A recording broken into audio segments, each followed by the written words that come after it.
एक ऐसा अंतर्राष्ट्रीय ख्याति प्राप्त मानव जो गुरु प्रेरणा से पिछले 20 वर्षों से वानप्रस्थ जीवन जीते हुए 24 घंटे मानवता की सेवा में संलग्न है।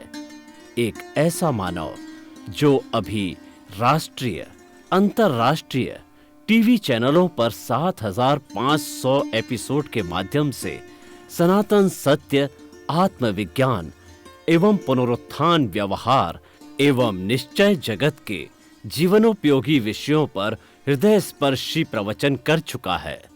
उस मानव का नाम है महात्मा उपासक प्रोफेसर डॉक्टर सोहन राज तातेड़। प्रोफेसर तातेड़ द्वारा योग, दर्शन, शिक्षा विषयों पर रचित पीएचडी स्तर के 250 शोध ग्रंथ भारत के 100 प्रतिष्ठित विश्वविद्यालयों में शोधार्थी पढ़ रहे हैं तथा वे सभी शोध ग्रंथ वहां की सेंट्रल लाइब्रेरियों में उपलब्ध हैं। महात्मा सोहन राज ने अभी तक हजारों स्कूलों, कॉलेजों, विश्वविद्यालयों एवं संस्थाओं में सेमिनार, वर्कशॉप, कैंप लगाकर लाखों विद्यार्थियों को योग, दर्शन, शिक्षा का प्रशिक्षण देकर उन्हें सुसंस्कारित किया। डॉक्टर तातेड़ ने भारतीय संस्कृति उत्थान के 4,000 से अधिक समसामयिक विषयों पर आर्टिकल लिखकर ऑनलाइन जर्नल, पत्रिकाओं, वेबसाइट्स पर प्रकाशित किया, जिसका उपयोग लाखों पाठक कर रहे हैं। उपासक तातेड़ के 5,000 से अधिक आज का सुविचार, आज का शुभ संदेश, आज का मंगल भावना योग आदि चिंतन websites, Twitter, blogger, Facebook, YouTube माध्यमों से लाखों लोग अपना जीवन निर्माण कर रहे हैं। मानवता के मसीहा ऐसे महामानव महात्मा सोहन राज तातेड़ के प्रोफाइल को अभी तक विश्व के 20 लाख दर्शक यूट्यूब पर, 12 लाख गूगल पर एवं लाखों दर्शक फेसबुक, ब्लॉगर, ट्विटर और इंस्टाग्राम पर देख चुके हैं।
सुनिए, देखिए, समझिए सनातन सत्य। जैसी दृष्टि वैसी सृष्टि, दृष्टि विज्ञान। कुदरत, कुदरती रचना एवं कुदरत के कानून से शाश्वत सुख की प्राप्ति। जोधपुर के परम पूज्य महात्मा उपासक प्रोफेसर डॉक्टर सोहन राज तातेड़ के निर्देशन में सनातन सत्य। जैसी दृष्टि वैसी सृष्टि, दृष्टि विज्ञान।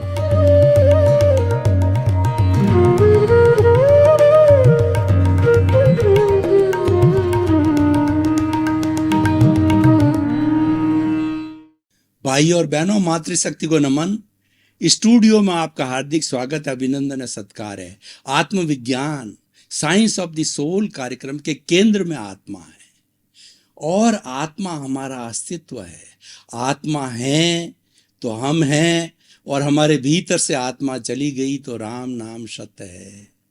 यानी जो हमारा अस्तित्व है, वह अस्तित्व क्या है, कैसे बनाए रखना है, उसको पहचाना मैं कौन हूं, इसकी पहचान करने के लिए हमने आत्मविज्ञान कार्यक्रम प्रारंभ किया है। और जिसने मैं कौन हूं इसका परिचय कर लिया, उसने संपूर्ण विश्व का ज्ञान प्राप्त कर लिया, वो मुक्ति को जा सकता है। ये सारा कार्य जो है हम अलग अलग विषयों के माध्यम से आत्मविज्ञान कार्यक्रम में आप तक परोसते हैं। तो आज का हमारा बहुत ही छोटा सा सुंदर सा शब्द है, वह है कुदरत। कुदरत कहते हैं नेचर को, प्रकृति को, पर्यावरण, वर्ल्ड, कॉस्मोस, ब्रह्मांड और एनवायरनमेंट, कुछ भी कहिए, सारी कुदरत है। और हर प्राणी 84 लाख जीवा योनि उत्पत्ति स्थान है, और जीवित प्राणियों की संख्या, आत्माओं की संख्या असंख्य अनंत है। जो लोग मैथमेटिक्स के स्टूडेंट है वो जानते हैं इन्फिनिटी की गणना नहीं की जा सकती है। यानी असंख्य प्राणी जो है, एकेंद्रिय, द्विंद्रिय, त्रिएंद्रिय, चतुरेंद्रिय, पंचेंद्रिय, नर गति, तिर्यंच गति, मनुष्य गति, देव गति, और अगर मुक्त हो गए तो मोक्ष भी उसी नेचर में आता है, उसी कुदरत में आता है। यानी कुदरत सबका मालिक है, नेचर सबकी माँ है, सबको जन्म देने वाली है। कुदरत से ऊपर कोई नहीं है। आज का इंसान क्या करता है, वो कह रहा है कि प्रकृति मेरी जेब में है, इसीलिए उसने प्रकृति का दोहन किया। उसने पृथ्वी का दोहन करके 10,000 20,000 मीटर तक गहराई में जाकर के पेट्रोलियम और कई प्रोडक्ट्स निकाले, और जो इस पृथ्वी माँ का कितना दोहन किया, जल को, स्टोरेज को समाप्त किया, और उसके बाद के अंदर हीरे, पन्ने, माणक, मोती, मार्बल, सब चीज़ों को पृथ्वी माँ की गर्भ से निकाला। तो माँ तो जो है खोखली हो गई, वो बौखलाने लग गई, और उसने झटके दिए, सुनामी आया, अकाल आया, और अतिवृष्टि, अनावृष्टि, और आज ये कोरोना वायरस भी उसी की देन है। हम अप्राकृतिक हो गए, कुदरत की अवहेलना करने लग गए, कुदरत को माँ नहीं समझते हैं, और कुदरत के हम मालिक हो गए, कुदरत के गवर्निंग करने वाले गवर्नर हो गए। तो कुदरत हमको झटके दे रही है। और आज कोरोना का जो आतंक है पूरे विश्व में फैला हुआ है, इसका कारण क्या है? कुदरत को चैलेंज करना, कुदरत की अवमानना करना, कुदरत के नियमों का पालन नहीं करना, और कुदरत से अपने आप को बड़ा समझना, सुपीरियर समझना, उसी का परिणाम है। ये माँ के द्वारा बच्चे को दिया गया पनिशमेंट है। जब कभी भी अति हो जाती है तो माँ बच्चे को पनिशमेंट देती है, और पनिशमेंट भी ऐसा देती है कि उसको मारती नहीं है लेकिन उसका सुधार करती है। तो कोरोना आया है तो भाई और बहनों, हम सुधर जाना चाहिए, हमारी जो लाइफ स्टाइल है उसको बदलना चाहिए। पूर्व की हमारी वेदों, उपनिषदों की, गीता के समय की जो लाइफ स्टाइल थी कि पृथ्वी, ये जो सारा ब्रह्मांड है, कुदरत है, ये 5 मूलभूत तत्वों से बना हुआ है। पृथ्वी, जल, अग्नि, वायु और आकाश, इन सब के देवी देवता होते थे, उनकी पूजा की जाती थी, समय समय पर उनकी उपासना की जाती थी। हमारे वेद उसी से भरे पड़े हैं, उपनिषद, गीता, आरण्यक, हमारे जो त्रिपिटक और आगम है, सब है वो हमारे इस नेचर माँ की उपासना के लिए बने हुए हैं। तो वही ये कुदरत है। और ये कुदरत पंचभूतात्मक जैसा मैंने बताया, और इन 5 भूतों से कोई भी जीवित प्राणी को ये नेचर माँ जन्म देती है, और 5 भूतों से उसका पालन पोषण करती है। और जब उसका आयुष्य कर्म समाप्त होता है तो वह 5 भूतों वाला शरीर है, इस 5 भूतों में विलीन हो जाता है। पृथ्वी में, जल जल में, अग्नि में, वायु में, और आकाश में विलीन हो जाता है। और ये पूरी सृष्टि नेचर माँ एज इट इज होती है। नेचर माँ का एक कण भी, एनर्जी का एक छोटा से छोटा जो है वो मीटर भी जो है वह खर्च नहीं होता है, वो ट्रांसफॉर्मर हो जाता है कि ठोस द्रव में बदलता है, द्रव गैस में बनती, गैस वाइब्रेशन बदलती है, अलग विषय में उसमें नहीं जाना चाहता हूँ। मैं तो कह रहा था कि इस ब्रह्मांड को जो है हम कुदरत कहते हैं, तो इस कुदरत माँ की हमें अवहेलना नहीं करनी चाहिए। कुदरत माँ कहती है कि सबको जन्म मैं देती हूँ। कैसे जन्म देती है हम आपको बताते हैं। मनुष्य को लीजिए तो मनुष्य का जन्म कैसे होता है कि माँ का अंडज होता है और पिता का शुक्राणु होता है। इंटरकोर्स के समय में जब शुक्राणु और अंडज मिलते हैं तो ये दो जो है शेल्स होती है, दो आत्माएं होती है, ये फ्यूजन करके और एक तीसरी नई शेल को पैदा करती है। दोनों समाप्त हो जाती फ्यूजन से, और तीसरी जो आत्मा जन्म लेती है वो भ्रूण कहलाती है, वो एम्ब्रियो कहलाती है। और उसके कर्म अलग है, उसमें आत्मा अलग है। और जो दो पहले शुक्राणु और अंडज थे उसके कर्म अलग थे, उसके उसके जो है वो अलग चीजें थी। जो नया एम्ब्रियो बना है वो धीरे धीरे माँ के गर्भ में डेवलप होता होता 9 महीने के बाद बाहर आता है। ये तो मैंने एक उदाहरण दिया। इसी तरह से इस पृथ्वी के अंदर जो जन्म लेने वाले कई तरह के समूर्छम जन्म होता है, एक इंद्रिय, द्विंद्रिय, त्रिइंद्रिय, चतुरेंद्रिय तक जो है ये समूर्छम जन्म होता है। वो समूर्छम जन्म कैसे होता है कि वो वायुमंडल, आर्द्रता, टेम्परेचर, सर्दी, गर्मी, ऐसा जब वातावरण बनता है तो इसमें एक इंद्रिय से चतुरेंद्रिय तक के बहुत से जीव पैदा होते हैं, ग्राफ्टिंग से पैदा होते हैं और हमारे जेनेटिक इंजीनियरिंग से पैदा होते हैं। इसीलिए बरसात के समय में ऐसा वायुमंडल, ऐसा वातावरण बनता है तो असंख्य असंख्य पे जीव जो है वो हमारी इस धरती के ऊपर जो है चलने फिरने लग जाते हैं, हमको साफ दिखाई देते हैं। टिड्डी दल होता है, वह गर्मी के अंदर इस पृथ्वी को फोड़ करके बाहर निकल जाए, गर्मी के अंदर पृथ्वी के अंदर रहता है। जब ठंडक होती है तो वह जमीन फोड़ करके बाहर निकलता। कई जीव जंतु जब ठंडक होती है तो बाहर निकलती है, समूर्छम जन्म कहलाता है। और एक अंडज जन्म होता है। ये सब मैं बात क्यों कह रहा हूं, ये नेचर से जुड़ी हुई है, कुदरत से जुड़ी हुई बातें। अंडज होता है वो अंडे में से पैदा होता है, चिड़ी है और आपका कौआ है, कोयल है और जो है आपका कबूतर है, ये अंडज है। और पोतज जो होता है जैसे कि शेर है, हाथी है और जो है आपका ऊंट है, गाय है, भैंस है, इसके अंदर जो बच्चा पैदा होते ही थोड़े समय के बाद में वो चलने लग जाता है। और ये गर्भज होता है, मनुष्य होता है, तो वह बच्चा 9 महीने के अंदर माँ के पेट में रह करके बाहर आता है तो 2-3 साल के बाद के अंदर वो चलने लगता है। उसके सारे ऑर्गन्स है, टिश्यूज है और सिस्टम है, डेवलप होते हैं, बुद्धि डेवलप होती है, मन बुद्धि चित्त अहंकार डेवलप होता है। लेकिन उसके अंदर परमात्मा तो एम्ब्रियो में भी विराजमान होते हैं, तो वो सारा डेवलपमेंट करते हैं। वो शुद्ध विशुद्ध रूप जो आत्मा का है वही डेवलपमेंट करता है, वही ग्रोथ करता है, क्योंकि उसकी कैरेक्टरिस्टिक है। तो मैं ये कहना चाह रहा था कि सब हम कुदरत की संतान हैं। ये सारा वसुधैव कुटुंबकम है। वसुधैव कुटुंब का अर्थ मतलब whole world is a single family. ये हमारे ऋषि मुनियों ने हजारों हजारों साल पहले वेदों के समय में वसुधैव कुटुंबकम की कल्पना की थी कि हम सब वसुदेव के संतान हैं, भाई भाई है, हिल मिल के रहो, शांतिपूर्ण से अस्तित्व के साथ रहो, प्रेम सहानुभूति से साथ रहो, तभी भाईचारा डेवलप हुआ। भाईचारा का मतलब हमारी चर्या, हमारा व्यवहार भाई के समान होता है। भाई का व्यवहार कैसा होना चाहिए, राम लक्ष्मण जैसा होना चाहिए। सारे आज दुनिया के अंदर भाई भाई का संबंध है, वो राम लक्ष्मण से बढ़कर कोई नहीं होता है। उसका आइडियल है वो राम लक्ष्मण का भाई भाई का संबंध होता है। तो भाई और बहनों, मैं क्या कहना चाहता हूँ, कुदरत की बात कर रहा हूँ। ये सारा कुदरत के द्वारा होता है।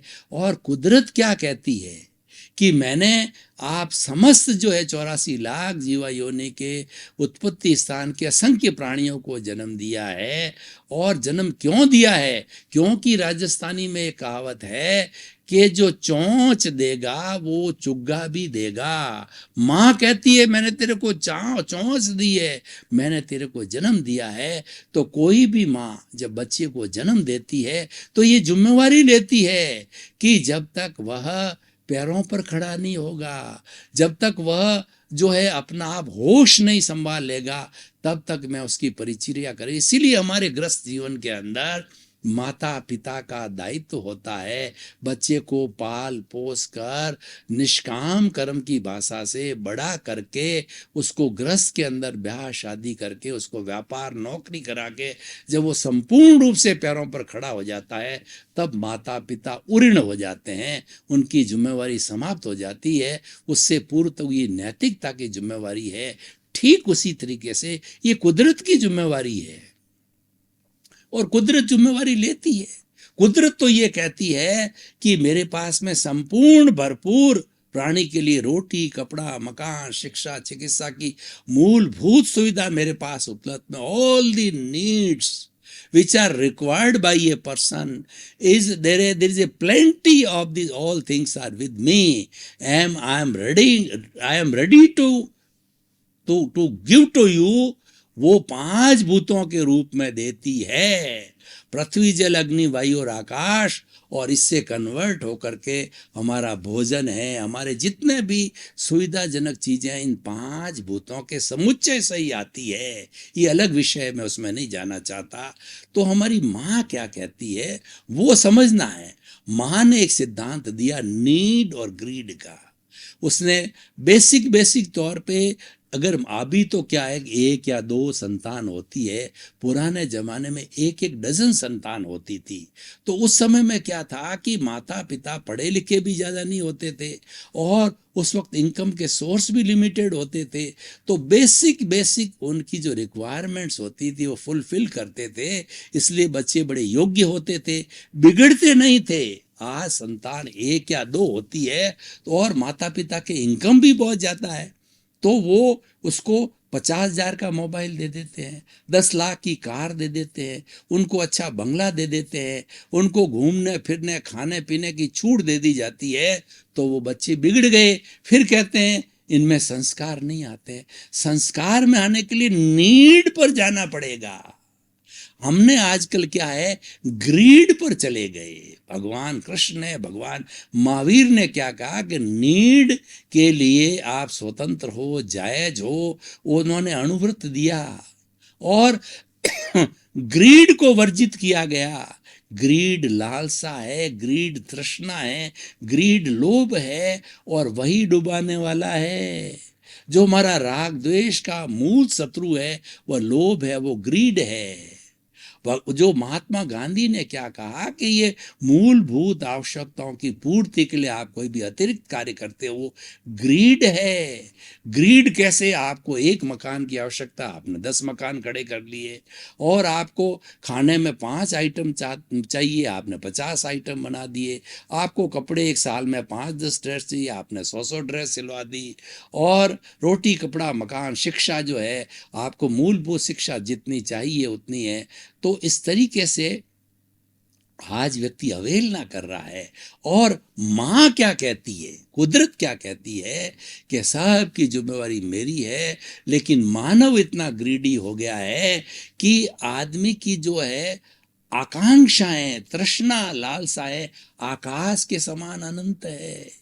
एक व्यक्ति को पूरी नेचर माँ दे दी जाए, पूरा ब्रह्मांड की संपत्ति दे दी जाए, तो भी नहीं धापता है। इतना बड़ा लोभी हो गया है कि मुझे और चाहिए।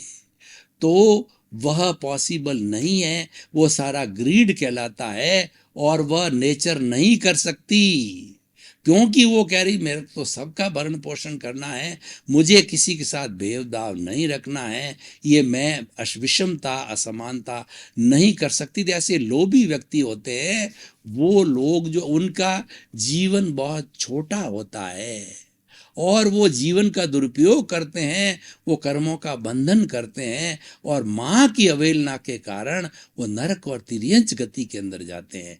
तो मैं क्या कहना चाहता हूँ आज कुदरत एपिसोड के साथ में, ये बड़ा एलाबोरेट विषय है।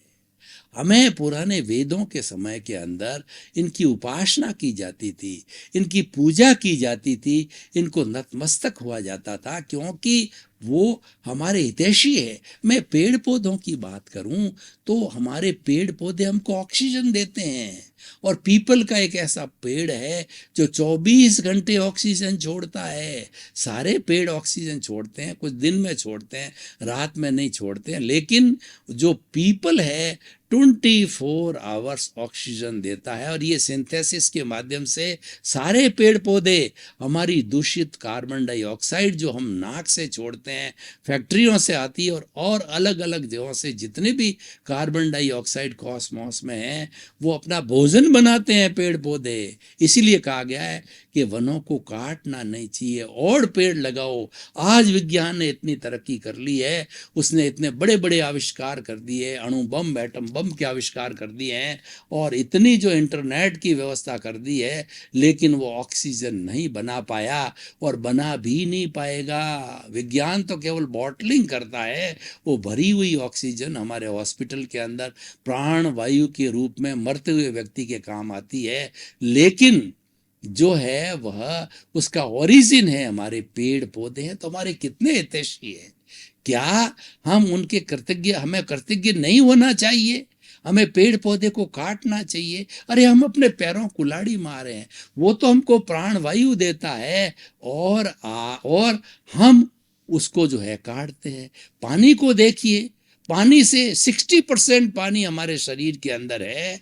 इतना पानी आवश्यक है शरीर को। सारी पृथ्वी पे 75% पानी है, और हमारा पीने का पानी है, उस पानी के अंदर हमने केमिकल्स मिला दिए, और कई फैक्ट्रियों का, और ये दूषित पानी उसमें डाल दिया। उससे आज ये हमारी कुदरत है पॉल्यूटेड हो गई है। आज जो है वो गंदे पानी के से जो है हजारों लाखों करोड़ों बच्चे मरते हैं, रोग पीलिया रोग होता है, अंधे होते हैं लोग। ये सब पानी से जो है वाटर बॉन्डेड डिजीज फैलती है। तो आप देखिए, पृथ्वी का दोहन हुआ, जल का दोहन हुआ, अग्नि को देखिए, अग्नि को जलाया जाता है। अग्नि को जब जलाया जाता है, ऑक्सीजन से जलती है, तो हमारे वायुमंडल में वैसे ही लिमिटेड ऑक्सीजन है, तो हम अग्नि का सीमित उपयोग करना चाहिए। हमारी रोटी पकाने के लिए या फैक्ट्री के लिए जितनी आवश्यकता, उसका हमें दुरुपयोग नहीं करना चाहिए। पृथ्वी, जल, अग्नि, वायु, ये वायु है, ये शुद्ध है, प्राण वायु है। उस प्राण वायु को दूषित नहीं करना चाहिए। इसमें अलग अलग कार्बन डाइऑक्साइड, नाइट्रोजन और भी और गंदी गंदी गैसें छोड़ करके आकाश को पॉल्यूट नहीं करना चाहिए। तो मैं क्या कहना चाह रहा था कि कुदरत को जो है मैंने डिफाइन किया, उसके उसके कॉन्स्टिट्यूट्स को मैंने डिफाइन किया। तो ये बेसिक कॉन्स्टिट्यूट्स है, पृथ्वी, जल, अग्नि, वायु है। दो शुड नॉट बी पॉल्यूटेड। आज जो हमारे वैज्ञानिक बड़े चिंतित है कि अगला विश्व युद्ध होगा, वो पानी के लिए होगा, क्योंकि पानी इतना पॉल्यूट हो गया है और इतना वेस्टेज किया हमने। सारे पानी का जो स्टोरेज हमारे पृथ्वी के भीतर एक्यूफायर्स है, हमने सारा उसको निकाल करके और हम वेस्टेज करते हैं। शुद्ध पानी जो हमारा पीने के काम आता, हमें स्नान के अंदर 1 बाल्टी की जरूरत होती है, 10 बाल्टी पानी गिराते हैं। और हमने हमारी सुविधा के लिए आज अल्ट्रा मॉडर्न जो टॉयलेट्स बनाए हैं, कितना कितना पानी उसमें जाता है। गार्डन के अंदर कितना कितना हमारा पीने का पानी जाता है, कितना कितना पानी हम वेस्ट कर रहे हैं। अगर हम ऐसे ही वेस्ट करते रहेंगे तो हमारी अगली जनरेशन को पीने को पानी नहीं मिलेगा, तो वो पंगु बनेगी, नपुंसक बनेगी, और उसकी उम्र कम। अगर समय आने वाला है, धीरे धीरे आयु घट रही है, स्वास्थ्य घट रहा है, प्रतिरोधात्मक शक्ति घट रही है। इस बात के संकेत है कि हमने कुदरत को पॉल्यूट किया। ये पॉल्यूट किसने किया? अब देखिए, दूसरा प्रश्न ये आता है कि हमारे सृष्टि के अंदर 84 लाख जीवा योनि में सबसे उत्कृष्ट, सबसे सुंदर जो व्यक्तित्व है वह मनुष्य है। मनुष्य जो है इस सृष्टि का सर्वश्रेष्ठ प्राणी है, और सबसे ज्यादा कुदरत का नुकसान मनुष्य ने अपनी लोभ के कारण इसको पॉल्यूट किया है। पृथ्वी को खोदा है, जल को दूषित किया है, अग्नि को दूषित किया है, वायु को दूषित किया है, आकाश को दूषित किया अपने लोभ के कारण। वह बड़ा पैसे का संचय करने के कारण जो है, उसका कारण उसका लोभ है, आकांक्षा है, लालसा है, तृष्णा है, ग्रीड है, उसके कारण किया है। तो ये मनुष्य ही जितना खराबा कर रहा है, उतना कोई भी प्राणी नुकसान नहीं कर रहा है। दूसरे प्राणियों को देखिए, वो प्राणी इस कुदरत का बहुत कम नुकसान करते हैं। गाय को देखिए कि गाय को जब भोजन की आवश्यकता होती है, तो कुछ जो है हमारे जो घास फूस के बूटे होते हैं, ऊपर ऊपर से घास घास खा जाती, उसको जड़ से नहीं उखाड़ती है। व्यक्ति तो पेड़ पौधों को जड़ से उखाड़ करके, समतल करके अपना खेत बनाता है, रोड बनाता है, और क्या क्या बनाता है, अटालिकाएं खड़ी करता है, भगवान जाने क्या क्या करता है। तो पशु पक्षी ने बहुत कम, वो तो बेचारे प्राकृतिक नियमों की पालना करते हैं, तब माँ उनका संरक्षण करती है। भाई और बहनों, आपका बहुत बहुत धन्यवाद। आत्मविज्ञान कार्यक्रम एक शिक्षा का कार्यक्रम है। आत्मविज्ञान कार्यक्रम चिंतन को मोड़ने का कार्यक्रम है। ये दृष्टि को अच्छा बनाने का कार्यक्रम है, सृष्टि को अच्छा बनाने का कार्यक्रम है, अच्छा इंसान बनाने का कार्यक्रम है। सुधरे व्यक्ति समाज व्यक्ति से राष्ट्र स्वयं सुधरेगा, ये इसका लक्ष्य है। सर्वे भवन्तु सुखिनः सर्वे भवन्तु निरामया। जगत के सब जीवों को सुख मिले, शांति मिले, आनंद मिले, प्रेम मिले। इसी क्रम में आपका जीवन आनंदमय हो। आपके प्रति बहुत बहुत मंगल भाव।